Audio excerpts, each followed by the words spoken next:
Bonjour à toutes et à tous, bienvenue sur Médien TV pour Cannes+, votre quotidienne consacrée à la Coupe d'Afrique des Nations Maroc 2025. À mes côtés pour présenter ce nouveau numéro de Cannes+, Nouha Bazir, bonjour. Bonjour Anas et bonjour à nos téléspectateurs. Merci de nous rejoindre pour Cannes+, votre émission dédiée à la Coupe d'Afrique des Nations. Et aujourd'hui, nous avons à nos côtés Hassan Ouled Ali qui est avec nous sur notre plateau. Bonjour Hassan. Bonjour, déjà merci pour l'invitation. Merci d'être venu. Moi c'est Hassan de la chaîne Roro TV sur les réseaux sociaux. Donc je parle notamment de football africain, donc du Maroc. Je suis au Maroc pour la Cannes et on va essayer de profiter, Inch'Allah, au maximum des matchs. On va essayer au maximum et à vos côtés, en tout cas à vos côtés à distance. Alors, nous aurons à nos côtés en direct depuis Paris, Shamsdine Belkacem. Vous êtes journaliste sportif pour le site Foot Mercato. Merci d'avoir accepté notre invitation.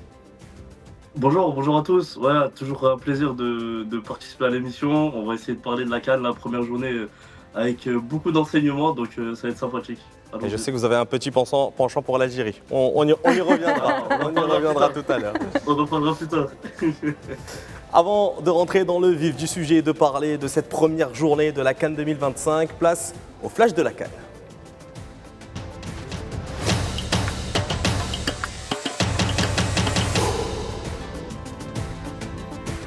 Dans le flash de la Cannes, le Cameroun démarre fort et a ouvert le score très tôt face au Gabon à la 6e minute. Car l'État Yang ouvre le score en reprenant un centre venu de la droite. Un but qui aura permis aux Lions de prendre l'ascendant dès l'entame de la rencontre. Le Gabon s'organise ensuite défensivement et tente de réagir sans réellement inquiéter le gardien camerounais. Les Lions indomptables gèrent leur avance avec expérience, privilégiant la solidarité défensive et le contrôle du rythme. En seconde période, le Gabon pousse davantage mais manque de justesse technique et de présence dans la surface. Malgré quelques situations gabonaises en fin de match, le score ne bouge plus. Victoire du Cameroun par 1-0, match efficace et maîtrisé.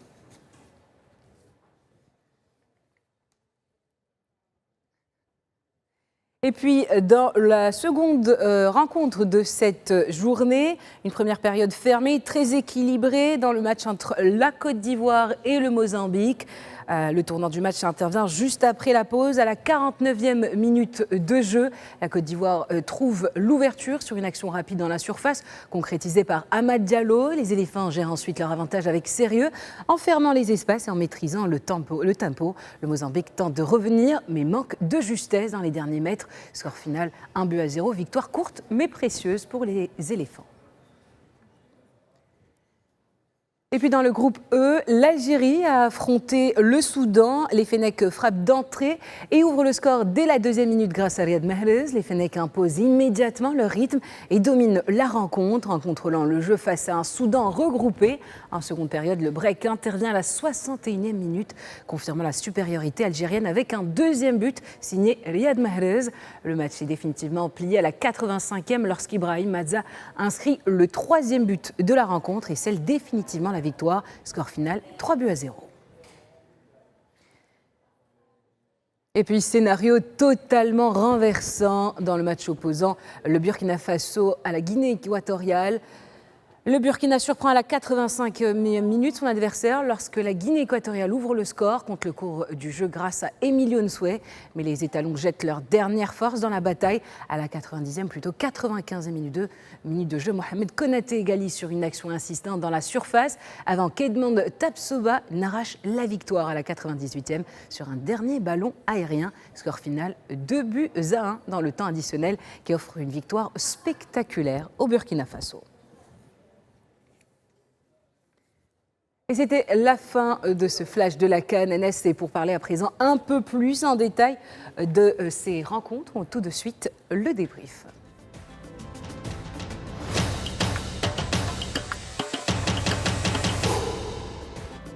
Et puis dans le débrief, nous allons revenir sur les rencontres d'hier, Anas, vraiment de matchs vraiment surprenants. On a pu regarder de plus près ces matchs avec nos invités, Hassan Ouled Ali, bien évidemment. Alors Anas, qu'en pensez-vous de ces matchs ? On va parler forcément donc, de la victoire de l'Algérie, vous en avez parlé, face au Soudan en premier. Hassan, vous avez dû peut-être vu la rencontre, que ce soit à votre télévision ou devant. J'étais au stade. Vous étiez au stade, J'étais au tout stade. simplement. Voilà, vous étiez au stade. j'ai Déjà, vécu en le plus, match, ouais. une très belle ambiance de la part des supporters algériens. Effectivement. Est-ce que l'Algérie a rassuré ses supporters après 2 sorties prématurées en phase de groupe de la Coupe d'Afrique? Honnêtement, on est sur un premier match test pour l'Algérie. On sait qu'il y avait, voilà, il y avait des critiques vis-à-vis de certains joueurs, notamment de Mahrez, juste avant cette CAN. Aujourd'hui, voilà, il commence la compétition de la plus belle des manières. Il claque un doublé. J'ai envie de dire que moi, personnellement, qui ai été dans le stade, ça nous a très rassurés. Ils ont été très dominateurs. Ils ont su prendre partie du jeu. Voilà. Donc, ouais, moi, personnellement, j'ai trouvé l'Algérie très rassurante. Très rassurante aussi, après des critiques, vous l'avez dit, autour des joueurs, autour du sélectionneur aussi, Vladimir Également. Petkovic, qui était dans le feu des critiques. Shamsdine depuis Paris, on va parler avec vous justement un peu plus de cette sélection algérienne. Est-ce que les Fennecs ont réussi à faire taire les critiques, notamment autour de Vladimir Petkovic? Alors, pour ma part, je reste un peu sur ma faim parce que j'ai trouvé que l'Algérie, certes, a remporté le match et c'est ce qui prime. Parce qu'à la fin, ça faisait 6 ans que l'Algérie n'avait pas gagné un match de CAN. Après, j'ai trouvé que pendant 60-70 minutes, l'Algérie a certes beaucoup dominé, mais a joué un peu à la baballe, dans le sens où ils auraient pu en marquer plus de buts, je trouve, mais ils n'ont pas réussi à trouver aussi l'allant offensif pour aller marquer des buts. Et j'ai trouvé aussi que l'un des choix de Vladimir Petkovic a fait que l'Algérie a pêché offensivement, c'est le choix de titulariser Farid Chaibi. Alors Farid Chaibi il fait une bonne saison avec l'Eintracht Francfort, mais je pense que quand il y a Ibrahim Maza sur le banc, c'est plutôt Farid Chaibi qui doit aller s'asseoir sur le banc et que c'est Ibrahim Maza qui doit jouer. Parce que quand Ibrahim Maza est rentré, sur les 20-25 dernières minutes, l'Algérie était super offensive et a marqué 2 buts. Donc pour moi, c'est ça qui fait la différence. C'est que Vladimir Petkovic, je suis plutôt d'accord avec sa composition, mais il y a quand même certains réglages, notamment le fait d'installer Ibrahim Maza dans le 11, qui doit être fait et j'espère qu'il aura compris pour le reste de la compétition. Alors justement, dans cette rencontre entre l'Algérie et le Soudan, qu'est-ce qui a le plus marqué le jeu, dans le jeu algérien? Est-ce que c'est plus l'organisation collective ou plutôt les individualités? Bah, moi, je trouve que les deux ont réussi un peu à... comment dire? En fait, je trouve que les individualités ont permis à l'Algérie d'avoir une certaine maîtrise collective. Je trouve que collectivement, il y a certaines encore absences à gommer, notamment défensivement. Après, c'est vrai que jouer un premier match face à une équipe comme le Soudan, qui est un peu l'une des les équipes les plus faibles du tournoi, il faut le dire. Je pense que l'Algérie, défensivement, a eu quelques absences par, pas naïveté, mais par fainéantise un peu. Et je pense que l'Algérie doit gommer ça, notamment dans les grands matchs. Après, offensivement, j'ai trouvé que les individualités ont été performantes, surtout Mohamed Amoura qui a eu mis du temps à rentrer dans le match. Mais à partir du moment où il est rentré dans le match, il passait à chaque fois, il a tenté des gestes qui étaient complètement fous. Il y a cet extérieur pour Mahrez, mais il y a aussi une reprise de volée, première intention qui doit faire but et qui était absolument remarquable. Donc non, moi je trouve que les individualités sont au rendez-vous pour l'Algérie, sont en forme aussi, ça c'est une bonne chose, d'arriver dans cette compétition sans blessure et avec des individualités en forme. Donc moi je trouve que collectivement, il y a encore certains réglages, mais l'Algérie peut se dire que les individualités sont au rendez-vous. Alors Hassan, qu'en pensez-vous après avoir regardé ce match? Est-ce qu'on peut parler d'un message algérien envoyé déjà aux favoris de la CAN? Alors un message, je ne sais pas. En tout cas, l'entrée en la matière a été très très bonne. Comme la personne l'a expliqué, collectivement, c'était très bien. Individuellement, ouais, ça a bien suivi. Enfin, l'un a entraîné l'autre. Maintenant, voilà, ils sont rentrés 3-0 dans cette CAN. Donc, deuxième match, moins de pression. Donc, ils vont pouvoir gérer tranquillement. Sachant en plus de ça que le coach Petkovic, voilà, on critiquait, on disait que le jeu africain, peut-être que ça n'allait pas trop matcher parce que voilà, il n'avait peut-être pas l'expérience nécessaire. Mais finalement, premier match, première victoire, 3-0. Donc, Et si on parle d'ambiance, comment est-ce que vous avez vécu ce match-là de l'Algérie? Il y a certains joueurs qui annoncent même qu'ils avaient l'impression d'avoir joué à domicile. Est-ce que l'ambiance était au rendez-vous dans ce match-là? Déjà, j'ai suivi plusieurs matchs depuis que je suis ici. Et il faut avouer que les 2 matchs qui m'ont marqué en termes de supporters, en termes de personnes et d'ambiance, d'affluence, c'était le match du Maroc, Comores, et le match de l'Algérie, Soudan. Donc oui, il y avait énormément de personnes, il y avait une très très très belle ambiance. Donc on a fêté ça avec les frérots algériens et franchement, 1, 2, 3, viva l'Algérie. Et justement, on va parler, on a été présent, en tout cas, notre envoyé spécial Monsef Hadi était présent du côté du stade Moulay El Hassan, aux alentours du stade de la capitale. Il a pris quelques réactions de supporters après la rencontre. Je vous laisse les écouter.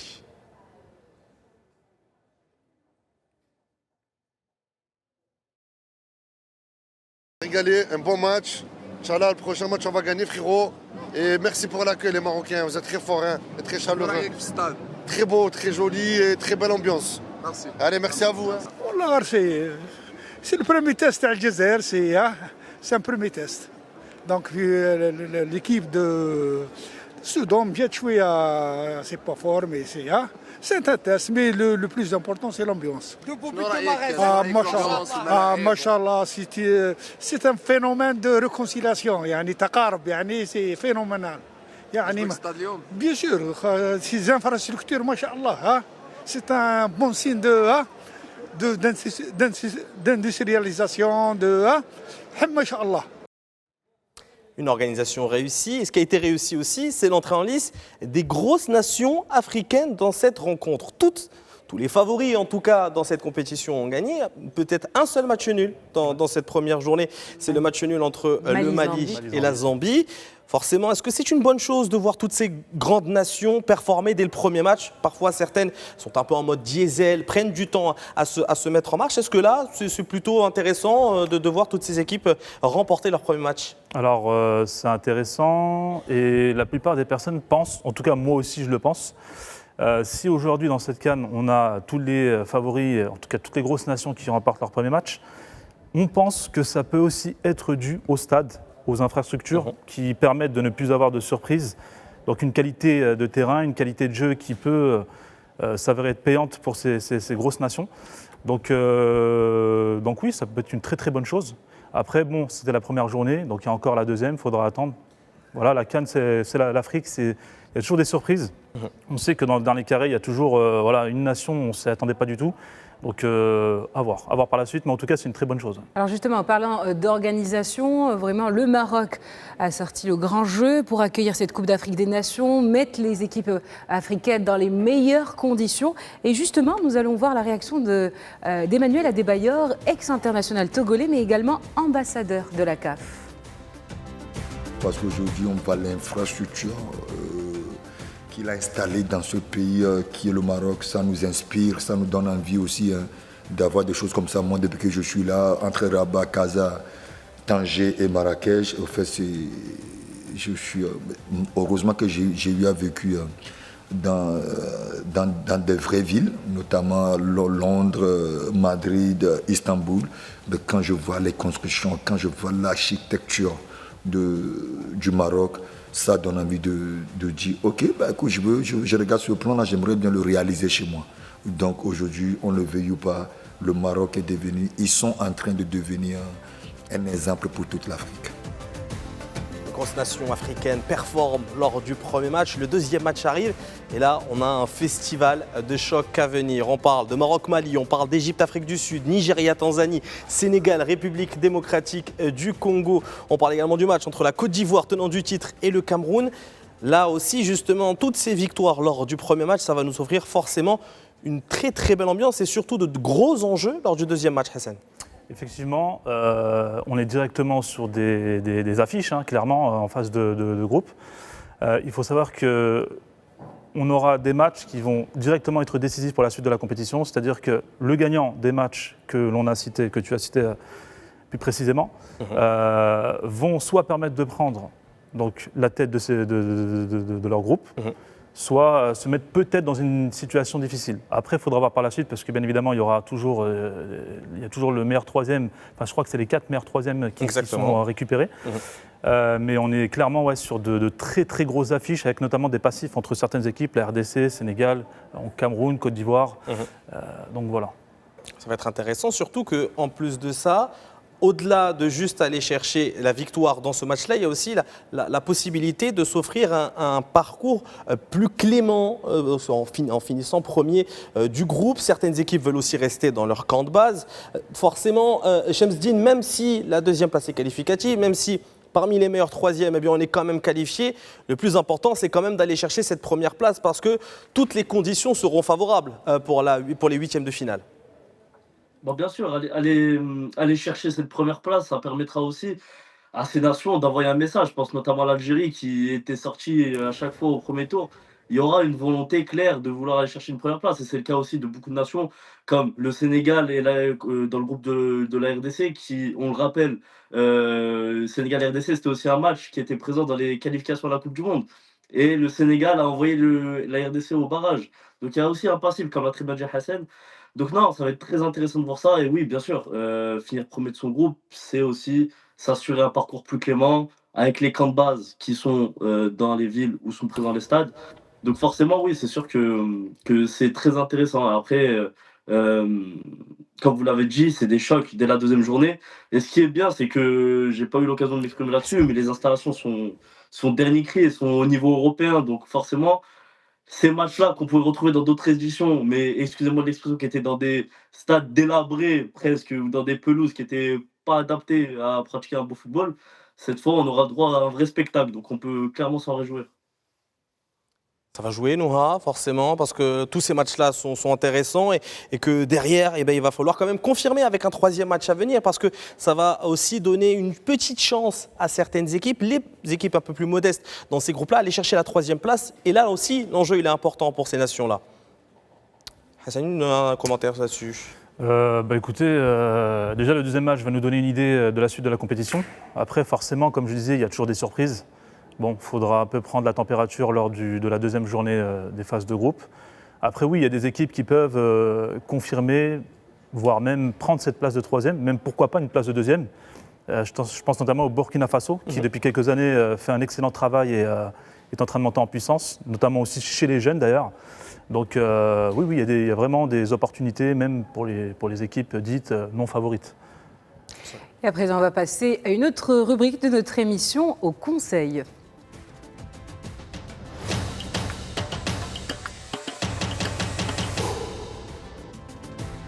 Alors Hassan, on va t'inviter à prendre cette craie et cette ardoise et on va noter, ou plutôt donner notre avis sur les performances de joueurs qui ont disputé les dernières rencontres, leurs performances et peut-être même des déceptions. Je vais vous demander d'inscrire chacun votre grande surprise de cette Coupe d'Afrique des Nations. Surprise. Et dans le sens positif, bien évidemment. Okay. Grande surprise. Donc une révélation ou plutôt un joueur qui nous a marqué Un joueur qui vous a marqué. Un joueur qui m'a marqué. Très bien. On va demander à Shemzdine en attendant. Absolument. Je pense qu'on a déjà une petite idée de son joueur. On va quand même lui demander, Shemzdine, quel joueur vous a marqué, en tout cas, selon vous, a été le meilleur joueur de cette première journée de la Coupe d'Afrique des Nations? Alors, Anna, je vais te prendre un peu à contre-pied. Je ne vais pas prendre Riyad Mahrez, même si tu m'attendais là-dessus. Je vais te prendre à contre-pied comme Riyad Mahrez. Et je vais prendre Noah Sadiki, que j'ai trouvé très performant avec la RD Congo. Moi, c'est dans la lignée. J'ai eu la chance d'aller aux qualifications pour la Coupe du Monde dans la zone Afrique, qui était à Rabat, justement. Et j'ai été déjà bluffé par son match face au Nigeria.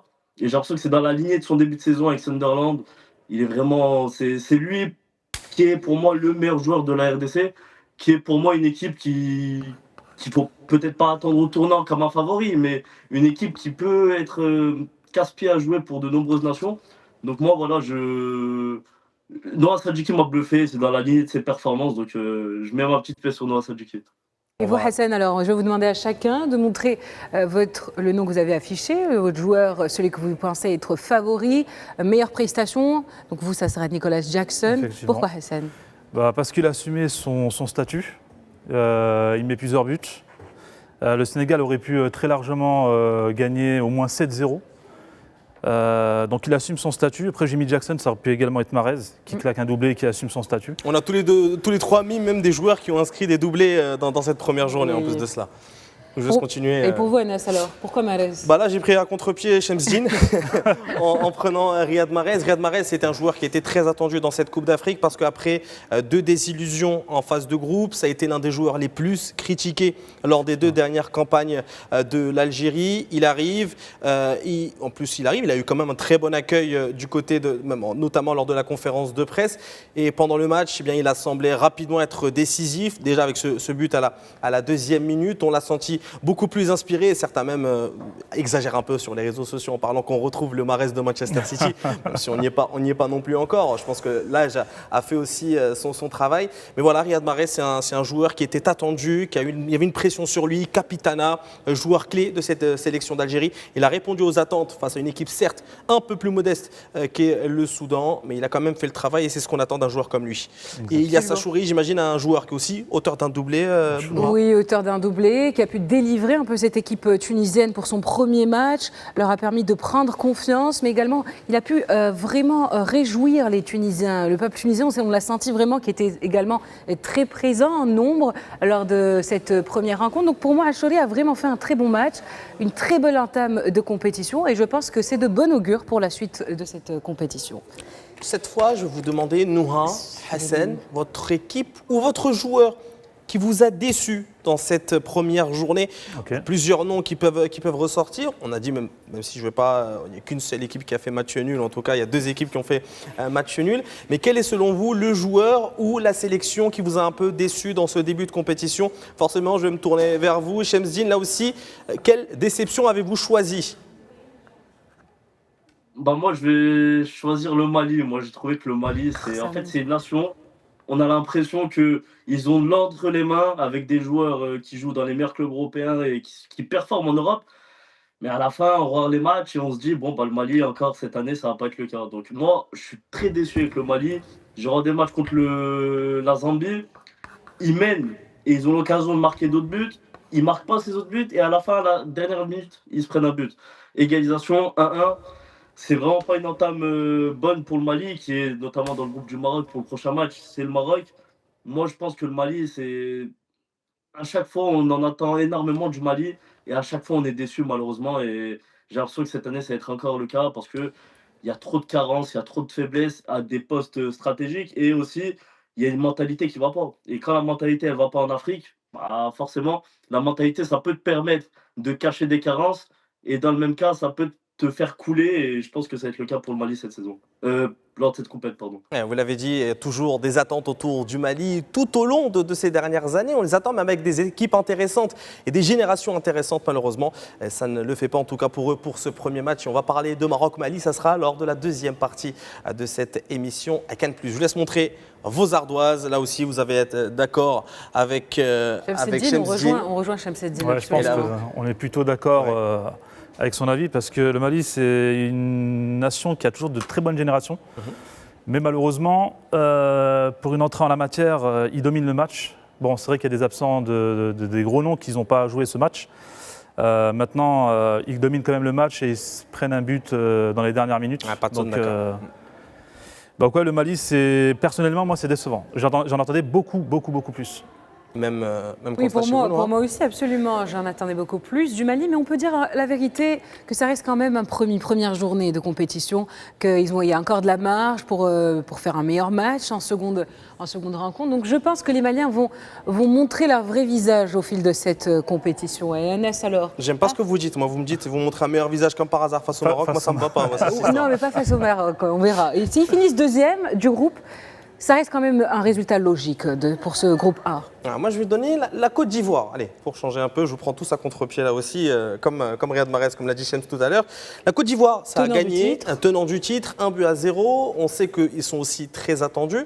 Mais dans ce match-là, face au Mozambique, déjà, le Mozambique a eu des occasions pour revenir dans cette rencontre. Il a même des occasions d'ouvrir le score. Dans ce match, il y a encore quelques difficultés. On sent une équipe là aussi qui n'a pas été renouvelée. On retrouve peut-être des jeunes noms qu'on ne retrouve pas dans cette liste, et il y a des anciens noms qui sont revenus. On a du Jean-Michael Seri, on a du Wilfried Zaha, et franchement, quand on sait que la Côte d'Ivoire a un vivier incroyable en termes de joueurs, eh bien, on se dit que ce qu'ils ont proposé à Marrakech face au Mozambique, ça n'est peut-être pas vraiment la meilleure des prestations qu'on peut attendre d'une équipe tenant du titre. Et là aussi, on le dit toujours, c'est un match de test, c'est un match d'ouverture, c'est un premier match pour l'équipe. Donc on espère les voir plus performants et ça sera face à un adversaire très dangereux, le Cameroun. On va en parler dans quelques minutes. C'est vrai que voilà, pour moi, la Côte d'Ivoire aurait pu réaliser une meilleure ouverture dans cette compétition et on les attend face aux Lions indomptables, Noura. Absolument, on les attend. On les verra, on les suivra tout au long de cette compétition. On va continuer cette émission avec, je vais vous demander cette fois, poser une question. Est-ce que vous avez un avis tranché sur cette Coupe d'Afrique des Nations avec ces premiers matchs qui se sont joués? Je vais commencer par vous, Nouha. Est-ce que vous avez une équipe, vous les voyez aller très loin, plus que tout autre? Il me demande moi en premier parce qu'il sait déjà, j'ai déjà donné ma réponse tout à l'heure. Pour moi, le Burkina Faso, je pense que le Burkina Faso va créer des surprises dans cette compétition. Ils ont vraiment montré un visage très déterminé. Ils ont pu égaliser, puis remporter le match face à la Guinée équatoriale, ce qui est vraiment, qui montre qu'en fait, ils sont vraiment forts au mental. C'est-à-dire que rien ne peut les abattre. D'ailleurs, contre des équipes favorites, je pense vraiment que le Burkina Faso peut toujours créer la surprise. Et voilà, alors Hassan, est-ce que vous avez un avis tranché dans cette Coupe d'Afrique des Nations? Est-ce que vous avez peut-être un joueur, une performance attendue? Alors, un avis tranché, je ne sais pas trop. Par contre, une équipe qui, je vois, aller loin, j'en ai parlé tout à l'heure avec Yanès en privé, le Cameroun. Il est du parce même avis que que vous. on est vraiment sur la même longueur d'onde parce que le Cameroun, c'est très compliqué en ce moment. Le sélectionneur qui avait été licencié, on sait que voilà, ils sont dans un nouveau cycle, ils essaient de reconstruire l'équipe et tout ce qu'il y a autour. Mais les voir dans ce premier match m'a personnellement rassuré et je pense que c'est une équipe qu'on ne va pas forcément attendre, mais qui va aller très très loin, je pense. Vous les voyez aller jusqu'où? Dernier carré. Dernier carré. Ouais, c'est-à-dire au moins en demi-finale. Je suis totalement d'accord avec vous. Bizarrement, avec tout ce qu'on a vu autour de la sélection, que ce soit les déboires entre Samuel Eto'o, l'ancien sélectionneur, la désignation du nouveau sélectionneur, l'annonce de la liste dans la foulée de l'annonce du sélectionneur, qu'on peut se poser des questions là aussi sur les choix, l'absence de plusieurs cadres. Là aussi, Vincent Aboubakar, André Onana, Franck Zambo-Anguissa qui est absent sur blessure. Tout ça, j'ai l'impression que, en fait, ça a limite enlevé de la pression à cette sélection-là de partir avec quelques stars, certes, on parle de Carlos Barleba, Brian Mbeumo, mais on les sent que c'est une équipe peut-être qui sera inattendue, dans l'ombre, comme on le dit souvent, en plus dirigée par un entraîneur qui est plutôt un entraîneur d'éducation militaire. C'est vraiment ce qu'il faut peut-être à cette sélection camerounaise, avoir un peu un manager, un homme à homme entre les sélectionneurs et les joueurs. Donc voilà, pour ça je vois les Lions indomptables aller très loin. Bon, s'ils n'éliminent pas le Maroc pendant la compétition, ça m'arrange. On va se tourner vers Shamseddine, absolument. Shamseddine, est-ce que vous avez un avis tranché? Ouais, je sais pas si ça va être aussi tranché que le Burkina Faso et le Cameroun, mais en tout cas, moi, je vois l'Égypte. Je vois l'Égypte faire quelque chose parce que l'Égypte, j'ai l'impression que c'est une nation sur laquelle personne ne parle, alors que quand même, ils ont une attaque Salah Marmouche. Alors certes, Salah Marmouche, c'est pas les attaquants qui ont fait le meilleur début de saison en club, mais ça reste quand même Mohamed Salah, Omar Marmouche, qui sont peut-être ce qui se fait de mieux ou dans le top 5 de ce qui se fait de mieux en Afrique à l'heure actuelle en attaque. Moi, je trouve que l'Égypte, c'est une équipe qui sera toujours accrocheuse à jouer, ça sera toujours défensivement solide. Certes, le premier match, ils ont montré quelques failles défensives, mais en même temps, c'est un match test, on le sait, piégeux.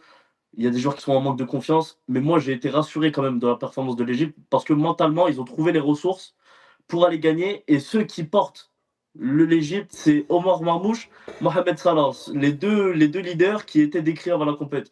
Donc moi, je trouve que l'Égypte, justement, les deux joueurs vont être revanchards. Il y a quelque chose qui peut se passer avec l'Égypte. Je ne sais pas si ça sera dernier carré ou pas, mais moi, je vois l'Égypte faire une assez grande compète et je vois l'Égypte aller loin. Et voilà, c'est toujours problématique l'Égypte, surtout que la compétition se joue au Maroc. La plupart des joueurs jouent dans le championnat égyptien. Ils ont l'habitude de jouer dans des conditions comme ça.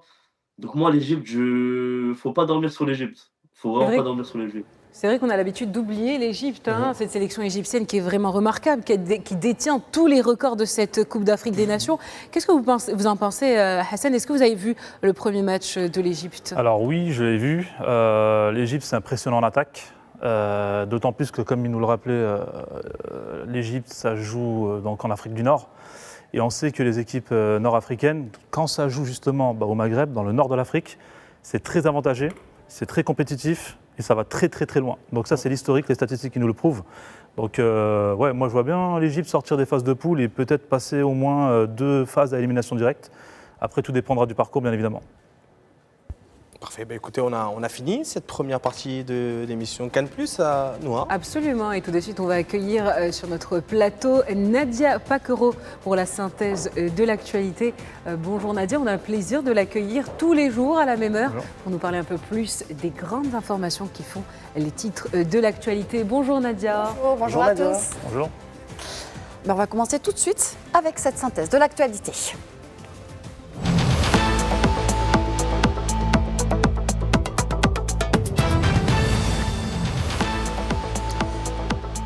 Et on commence tout de suite par cette nouvelle alerte météo qui se poursuit jusqu'à samedi. Alerte de niveau de vigilance orange. Elle concerne plusieurs régions du royaume. Des pluies fortes et parfois orageuses de 30 à 50 mm sont prévues dans les provinces de Azil, Bni Mellal, Haouz, Khnifra. Des précipitations entre 20 et 30 mm sont attendues également au niveau de Stade, Rabat, Casablanca, Essaouira, Esfi, Sidi Ifni ou encore Taroudant et Tiznit. Durant cette même période, de la neige tombera jusqu'à 40 cm à Midelt, Boulmen, Ifran, El Haouz, Azilal et Ouarzazate. Enfin, le mercure pourrait atteindre moins 7 degrés dans ces régions montagneuses. Et on part tout de suite dans la province de Ouarzazate. Une caravane médicale multidisciplinaire au profit des habitants de la commune de Tidlia a été organisée avec les autorités locales. Elle s'inscrit dans le cadre de l'opération Raya 2025-2026 en application des hautes instructions royales. Elle fournit les soins nécessaires aux populations des zones exposées à la vague de froid pour garantir un accès continu aux soins. À ce jour, cette caravane a dispensé plus de 3000 consultations avec distribution gratuite de médicaments et prestations de services de santé dans des conditions optimales. Dans l'actualité internationale, à présent, plusieurs pays occidentaux condamnent l'approbation de la création de 19 nouvelles colonies en Cisjordanie. Dans une déclaration conjointe publiée hier soir par le Quai d'Orsay, les représentants de l'Allemagne, de la Belgique, du Canada, du Danemark, de l'Espagne, de la France, mais aussi de l'Italie, de l'Irlande, de l'Islande, du Japon, de Malte et des Pays-Bas, Norvège et Royaume-Uni rappellent que cette action israélienne unilatérale s'inscrit dans l'intensification générale de la politique de colonisation de la Cisjordanie, action qui augmente aussi un risque d'instabilité.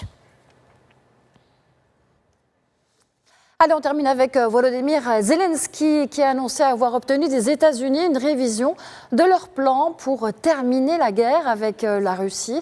Un plan qui prévoit désormais un gel du front tout en laissant de côté les questions territoriales. Le texte de Washington n'impose plus de retrait ukrainien du Donbass ni un engagement juridique de Kiev de ne pas intégrer l'OTAN, de demande cruciale de Moscou dont l'accord est loin d'être acquis.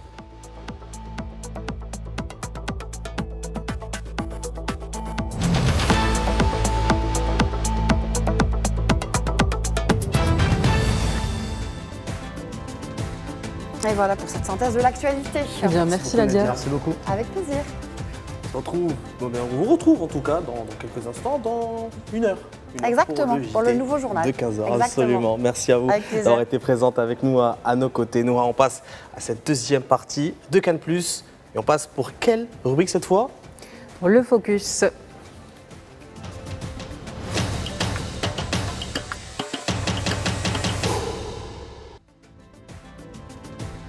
Et pour le focus de Cannes+, avec nous toujours à nos côtés Hassan Ouled Ali, vous êtes créateur de contenu. Pour cette deuxième partie d'émission, nous allons analyser de plus près la rencontre prévue entre le Maroc et le Mali demain.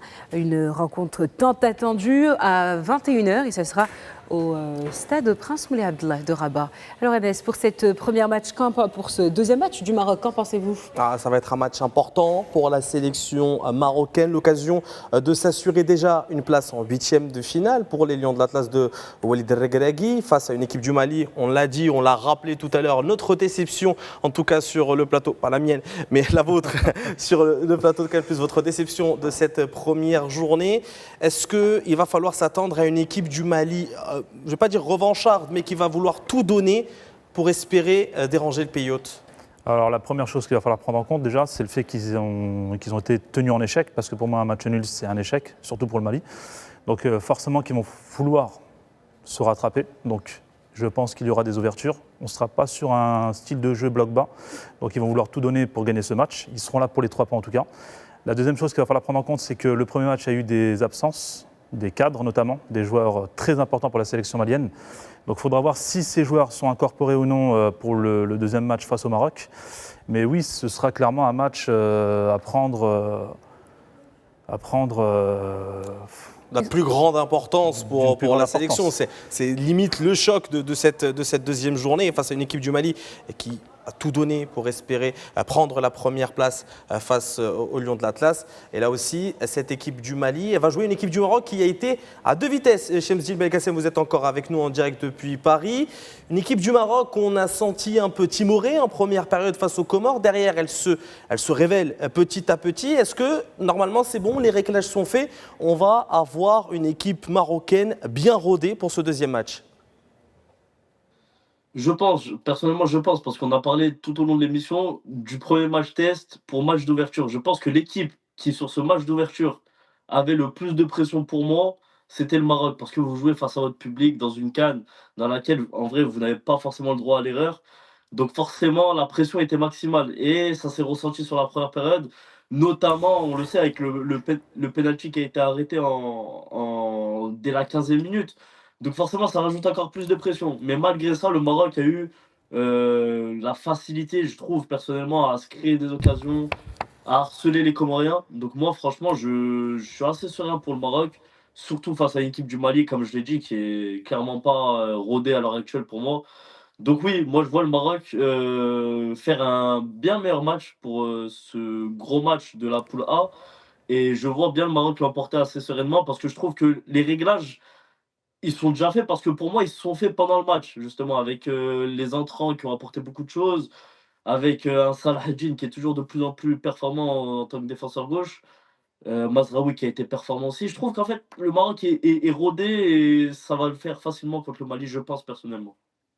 Alors justement, on a recueilli la déclaration du sélectionneur national, Walid Regragui, en conférence d'avant-match. Nous vous proposons de regarder en fait ce qu'en pense le sélectionneur national juste avant d'entamer cette rencontre face au Mali prévue demain. Non, il y a des solutions, bien sûr. Les solutions, on les trouve en cours de match. Et des fois, voilà, on a les solutions, on travaille pour ça. On a, comme je l'ai répété souvent, on a beaucoup de problèmes face au bloc bas, mais on est sur 19 victoires consécutives. Donc les problèmes, c'est quand sur tes 19 matchs, tu as fait 7 matchs nuls ou quoi que ce soit. Les solutions, on les a trouvées. Après, c'est vrai que pour être dans la perfection, et je sais que le public marocain et nos supporters, et ils ont raison, on veut toujours être dans la perfection, dans la progression, c'est que le match il soit réglé à la mi-temps pour beaucoup de monde. Ce qui ne sera jamais le cas ou pratiquement pas le cas parce que le football d'aujourd'hui, c'est un football de très haut niveau où les équipes aussi, elles te posent des difficultés en cours de match et qu'il faut régler. C'est pour ça qu'on est présent, le staff, les joueurs aussi, pour régler ces problèmes-là. Aujourd'hui, quand j'ai parlé de possession stérile, oui, parce qu'on a manqué un peu plus de courses dans les espaces, dans l'half-space, moins de présence dans la boxe, dans la surface, peut-être moins de tentatives, plus de sécurité, mais ça va avec aussi la physionomie du match. On a voulu les faire courir. Mais on sait, voilà, nous on sait qu'avec cette possession aussi, on use l'adversaire et que sur les 19 matchs, souvent, ils ont plié. Alors des fois, à la dernière minute, on était à la limite de ne pas gagner ce match, mais on a les ressources mentales pour toujours faire plier. Maintenant, je pense que demain, ce sera un match différent face aux Maliens. On va avoir une autre opposition, peut-être aussi plus de personnalité de la part de l'équipe malienne, et ça, j'en suis certain. Et peut-être qu'il y aura peut-être un peu plus d'espace pour nous. Mais on va aussi subir à certains temps parce qu'ils ont aussi un peu plus de maîtrise technique. C'est un match équilibré, ce sera différent. Mais contre les blocs bas, pour répondre vraiment à ta question, on a pratiquement trouvé la solution tout le temps, heureusement pour nous. Alors, le sélectionneur national présage un match équilibré. Hassan, sur quel côté en fait ou sur quel aspect le Mali peut être dangereux pour cette rencontre de demain? Alors la première, c'est qu'ils vont vouloir gagner. Donc ils vont venir avec un esprit déterminé, ils vont vouloir conquérir voilà, le terrain. Donc va falloir ne pas les sous-estimer, prendre ce match très au sérieux. Forcément, ça va créer des ouvertures pour le Maroc, donc il y aura beaucoup plus de possibilités. Je pense qu'on sera sur un match complètement différent de ce qu'on a l'habitude de voir depuis quelques mois. C'est-à-dire que le Mali ne jouera sûrement pas en bloc bas. Et donc oui, ce sera un match très très très intéressant d'un point de vue tactique. Justement, on va passer justement à la déclaration du sélectionneur malien de Tom Saintfield, qui revient également sur la rencontre de demain. C'est notre deuxième match dans notre groupe, un groupe très fort avec 4 équipes qui ont gagné leur qualification. On a un peu dessus après notre premier match. On a pensé de gagner ce match contre Zambie et presque tout le match, on est en contrôle et c'est dommage qu'on a incassé un but les dernières minutes et ça donne plus de pression pour le deuxième match contre Maroc. Maroc est le grand favori, c'est une équipe très forte. Je pense l'équipe plus forte en Afrique pour le moment et une des équipes plus fortes du monde. Pas seulement avec l'équipe A, on a vu l'équipe moins 20, l'équipe qui a joué la Coupe arabe, le Chan et aussi les Jeux olympiques l'année passée. La structure est très haut, la qualité des joueurs, le choix des joueurs est très bien. On a analysé naturellement aussi les derniers matchs du Maroc contre Comores. Une bonne victoire contre une très bonne défense de Comores. Et demain, c'est un match spécial. Et je pense que le Maroc a un peu peur de nous. On a vu ça déjà pour les 8 jours qu'on est au Maroc. Le sentiment, les difficultés, les changements pour l'entraîner, c'est clair et c'est bien. On va parler de la composition attendue peut-être du côté de la sélection marocaine. Je vais me tourner vers vous, Chemsdine Belkacem. On a eu quelques surprises lors de la première composition de Walid Regragui, notamment alors Sofiane Rahimi à la pointe de l'attaque. Avec ce deuxième match, il y a peut-être un retour très attendu, celui d'Achraf Hakimi, le latéral droit du Paris Saint-Germain. Forcément, je pense que vous attendez à des changements dans la composition de Walid Regragui. Bien sûr, on peut s'attendre à des changements, surtout avec le retour imminent de Achraf Hakimi. Il y a aussi Hamza Igaman qui, s'il parvient à revenir dans la compétition, apportera énormément, je trouve, sur le front de l'attaque parce que Raimi est un très bon joueur, mais je trouve que le Maroc a tout intérêt à avoir un retour comme celui d'Igaman. Après, pour répondre à la question sur Achraf Hakimi, moi, je trouve que Salah Eddine et Mazraoui ont tellement été performants et peuvent tellement assurer le coup sur la phase de groupe que j'ai pas envie qu'on se précipite forcément avec Achraf Hakimi. Si Achraf Hakimi se sent prêt et à 100% pour jouer, à ce moment-là, oui, bien sûr, pour moi, il est titulaire indiscutable à droite. Et ça posera la question du défenseur gauche maintenant. Qui on mettrait? Moi, je trouve que Salah Eddine apporte énormément dans le jeu offensif du Maroc, dans sa faculté à pouvoir combiner avec son pied gauche, avec ses qualités athlétiques et même sa belle patte, parce qu'on l'a vu, le centre pour le magnifique but d'El Kaabi, ça vient de Salah Eddine. Donc moi, je suis partisan de dire que Salah Eddine a une longueur d'avance quand le Maroc veut déployer du jeu offensif, notamment contre des blocs bas.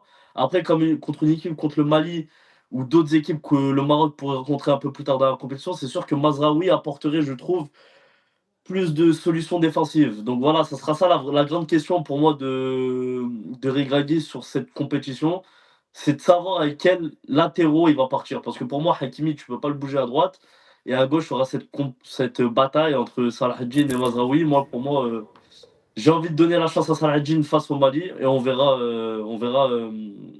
selon le retour de Achraf Hakimi finalement comment on s'opère. Mais bon, pour moi, Salah Eddine doit débuter à gauche.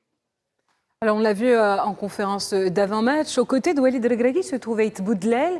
Alors, on pourrait même penser qu'Aït Boudlel viendrait à remplacer Romain Saiss, Hassan. Oui, effectivement, c'est tout à fait probable. Maintenant, la question, c'est de savoir comment il va réagir en pleine compétition avec cette pression, parce que là, il y a vraiment une énorme pression. Il n'a pas eu énormément de minutes avec le Maroc. Donc après, en club, ça va. Il est très serein, c'est un top joueur. Mais oui, ça laisse présager qu'il pourrait être titulaire, surtout après la blessure de Romain Saiss. Donc il faudra voir.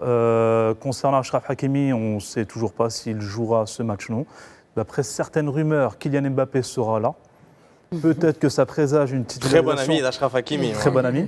Peut-être que ça présage justement la titularisation de Achraf Hakimi et à ce moment-là, il faudra se poser la question, du coup, Noussair Mazraoui, on le place où? Est-ce qu'on le place à gauche à la place d'un Salahdine qui est en forme, qui est très très bon avec le Maroc, Performant, absolument. très performant? Ou est-ce que, bon, c'est un peu compliqué à ce niveau-là. Il faudrait également voir le schéma tactique de Walid Regragui, parce que le Mali, je pense qu'ils vont attaquer, quoi. Donc est-ce qu'on va primer sur un latéral droit qui va attaquer à fond, donc Achraf Hakimi, ou est-ce qu'on va jouer sur l'équilibre, donc notamment la défense avec un Noussair Mazraoui? Tout est là et toute la question pour Walid Regragui. Et sur cet équilibre-là, on peut aussi se poser la question du milieu de terrain. On a vu une première version composée de Ounahi, Amrabat, El Ainaoui, ce qui est en tout cas le milieu type qu'a aligné le coach national durant ces dernières trêves internationales. Il y a certains joueurs aussi qui jouent à d'autres postes que milieu de terrain. Je parle notamment d'Ismaël Saibari. Il était d'ailleurs présent, justement pas en conférence de presse, mais au micro de la Fédération royale marocaine de football, au côté de Naïl Ainaoui. C'était en marge de la séance d'entraînement d'hier. Je vous laisse écouter leur réaction au micro de la FRMF.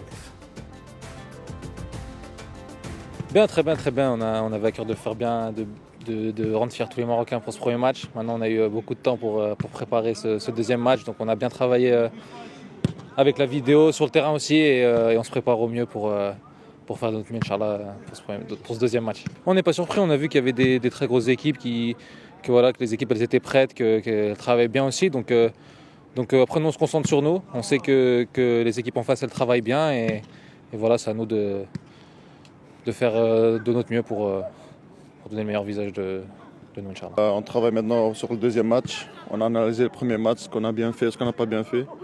Et de là, améliorer pour le deuxième match. On est une famille ici. On sait que ça peut être un long mois ici.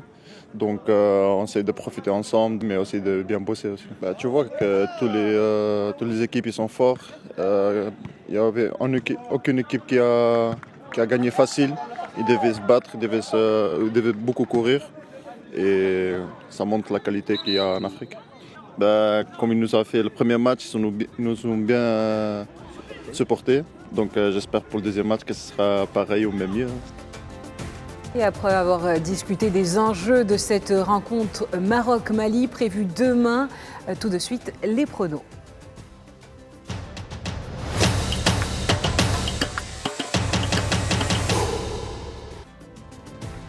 Et toujours à nos côtés, Shamseddine Belkacem qui est avec nous à distance, mais également Hassan Oudali qui est avec nous sur ce plateau. Tout de suite, je vais vous demander à chacun d'inscrire vos pronostics pour cette rencontre Maroc-Mali. Désolé Shamseddine, on n'a pas pu envoyer d'ardoise à Paris, mais en tout cas, on va vous demander quand même. On va demander avec mes doigts, je ne sais pas si ça va ou. Non mais je vais quand même vous demander votre pronostic. Maroc-Mali, demain, 21h, quel score et pourquoi? 3 Maroc. 3 Maroc parce que je trouve que le Maroc va l'emporter assez sereinement face au Mali. Comme je l'ai dit, qu'il y a beaucoup de lacunes, je trouve, selon moi. Dans la continuité de la deuxième mi-temps face au Comores, où le Maroc a trouvé les solutions offensivement. Comme l'a dit Walid Regragui, là, ça ne sera pas forcément, je pense, un bloc bas. Ça sera plus une équipe un peu plus joueuse parce qu'ils jouent déjà pour leur vie dans la compétition. Mais justement, je pense que ça va faciliter les choses pour le Maroc.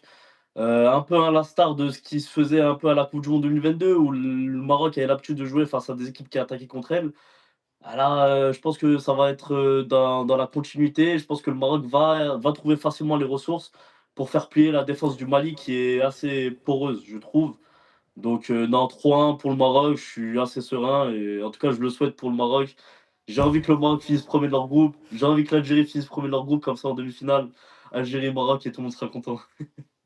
Peut-être pas vous à la fin du match, mais on verra bien. On a le score juste ici 3-1. Eh bien, Hassan a donné le même prono que Shamseddine. Et de votre côté, Noah, vous voyez quand même un match assez serré entre les deux équipes. Je vois des Maliens se réveiller, revenir au score, peut-être après un premier but inscrit par les Marocains, puis des Maliens qui reviennent au score, et finalement des Marocains qui délivrent et qui remportent la rencontre. Le scénario est écrit. Oui, c'est bon. C'est tout bon, oui, c'est celui-là. Je peux en faire un film même. Hassan, 3-1, est-ce que vous avez à peu près les mêmes arguments, j'imagine, que Shamseddine? Oui, ce sera un match complètement ouvert. Le Mali va se découvrir, donc ils vont vouloir gagner. Donc ça va permettre d'avoir des espaces pour attaquer, notamment sur les côtés, là où on est très très fort justement. Donc je pense qu'il y aura des buts. Je vois 3-1. Ouais. Après, un but malien parce qu'ils vont également attaquer. Hein, ils auront leur chance. Ils devront forcément concéder un but à un moment. Voilà. Donc, mais oui, je vois au moins 3 buts pour le Maroc.